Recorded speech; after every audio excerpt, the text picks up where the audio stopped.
nous avons une insomniaque aussi, il n'y a pas que Evan, il y a Mila. Il faut les sauver.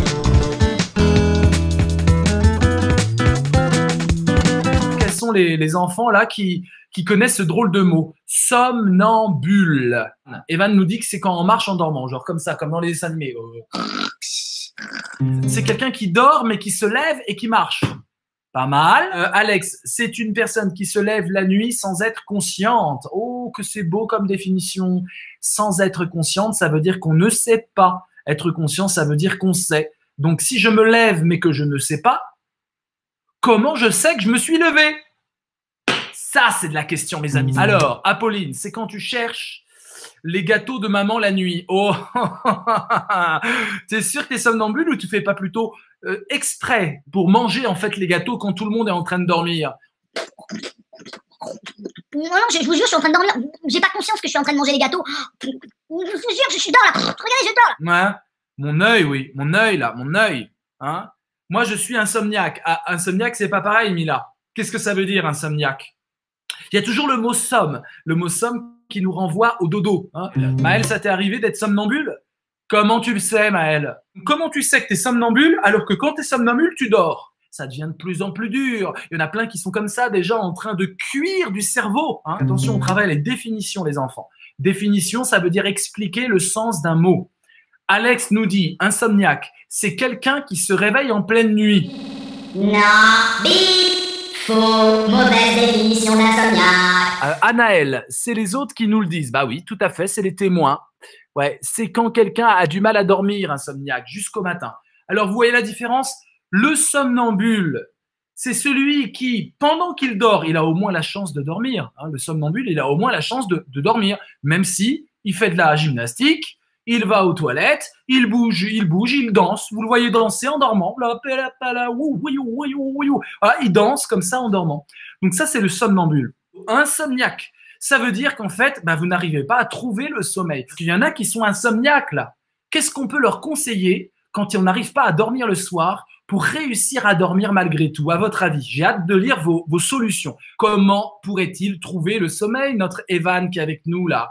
Alors Jérémy, il conseille de méditer. Hein, Jérémy, il dit, on se met en position du lotus, les jambes comme ça, les bras comme ça, on ferme les yeux et on respire doucement et on se connecte à son souffle. Votre tête est lourde, vous sentez une chaleur envahir votre corps, vous faites le vide dans votre esprit, vous baillez et vous détendez.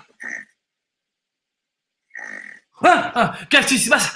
Et Noah, il faut compter les petits moutons. Un mouton, deux moutons, trois moutons, quatre moutons, cinq moutons, allez, dégage les moutons, six moutons, j'en peux plus. Non, compter les moutons, je sais pas si vous avez essayé, mais franchement, c'est très compliqué. Hein. Au bout du 852e mouton, vous en avez plein la moutonnière des moutons, d'accord? Vous rêvez que d'une chose, c'est de découper des moutons et de vous faire un méchoui. Oui, c'est vrai, oui, c'est vrai. Naomi dit, c'est peut-être pour pas penser. Ah, c'est pas mal. En fait, quand je compte les moutons, j'arrête de réfléchir. J'arrête de m'inquiéter de l'école demain. J'arrête de dire, oh là là, mon Dieu, j'ai pas fait mes devoirs. J'arrête de dire, oh, je suis encore confinée demain, j'ai pourtant envie de sortir. J'arrête de dire, oui, maman, elle m'a mal parlé, là, moi, je suis en colère. J'arrête de dire, oui, papa, il m'a mal parlé, là, je suis en colère. J'arrête de dire, oui, grand-mère, elle m'a mal parlé, là, je suis en colère. Effectivement, au 852e mouton que je compte, bah, en fait, je pense plus à rien. Et c'est peut-être ça, Evan, la solution. Il faut que tu arrêtes de penser à tes problèmes.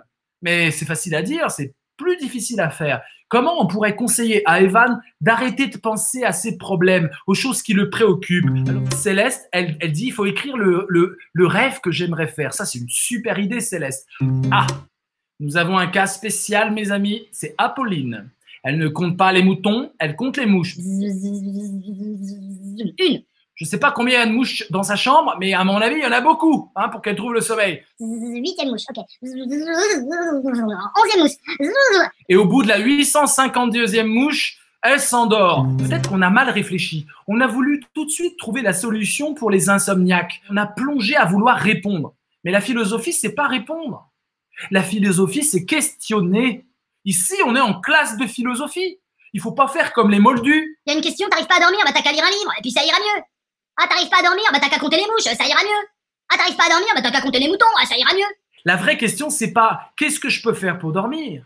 La vraie question à poser à l'insomniaque, c'est qu'est-ce qui te tient éveillé hein? C'est pourquoi tu ne dors pas. N'oubliez jamais, la philosophie, c'est la question pourquoi. Et tout d'un coup, si on pose la question pourquoi, Evan, bah, c'est toi qui vas nous répondre. C'est toi, Evan, qui est insomniaque. Pourquoi tu ne dors pas? Quelle est la raison profonde? Il faut creuser la question. Il faut essayer de découvrir de l'inconnu en creusant la question. Célène a 5 ans et demi, elle nous dit pourquoi? Parce que je pense à des trucs qui font peur. Ah, on a une piste. Peut-être c'est parce qu'on a des choses qui font peur et qu'on pense aux choses qui font peur. Et s'endormir, ça veut dire trouver de la confiance. Ça veut dire être sûr de se réveiller. Vous êtes d'accord? Si vous avez peur de ne pas vous réveiller, si vous avez peur de monstres et si vous avez peur de choses qui font peur, eh bien évidemment, vous n'allez pas vous endormir. Si vous avez peur, vous devez penser non pas à des moutons, hein, les moutons ça sert à rien, mais vous devez penser à des choses qui vous rassurent, des choses qui vous choient, qui vous câlinent, qui vous confortent, qui vous donnent de l'amour, qui vous donnent de la confiance. Qu'est-ce que ça pourrait être, selon vous, les enfants? Les choses qui vont enlever la peur, enlever les problèmes, enlever les soucis qu'on a dans la tête. Il faut trouver ce qui combat notre peur. On a peur de Voldemort, il faut penser à Harry Potter. C'est une super idée. J'ai peur, eh ben, je vais réfléchir à celui qui va combattre ma peur. D'accord? Si j'ai peur des moutons, oui, il y en a qui ont peur des moutons. Ah, un mouton, j'arrive pas à dormir, deux moutons, il y en a plein qui ont peur des moutons, hein, parce que les moutons, ils sont pas sympas des fois. Hein. Les moutons, ils vous attaquent et ils vous broutent la barbe. Hein. Ils prennent la barbe et ils la mangent et vous dites non, mouton, ne prends pas ma barbe ou les cheveux. Ah non, mouton, broute pas mes cheveux. ah, ça existe. Moi, j'ai peur des moutons. Oui, je suis moutonphobe, d'accord? Alors, qu'est-ce que je dois faire? Hein? Donnez-moi la solution, parce que je voulais pas avouer, mais maintenant je vous l'avoue. Moi, toutes les nuits, je pense à des moutons, j'arrive pas à dormir, ils me font très peur, les moutons. Alors, qu'est-ce que je dois trouver comme solution? On n'a plus que 3 minutes, j'insiste. Et puisqu'on parle d'Harry Potter, je vais faire ça comme ça, je vais beaucoup mieux réfléchir avec vous. Alors, achète un loup. Oh, merci Alex, tu me sauves la vie. Si j'ai peur des moutons, mes amis, je dois pas acheter un loup. Je dois rêver à un loup. Un loup qui va faire peur aux moutons qui me font peur.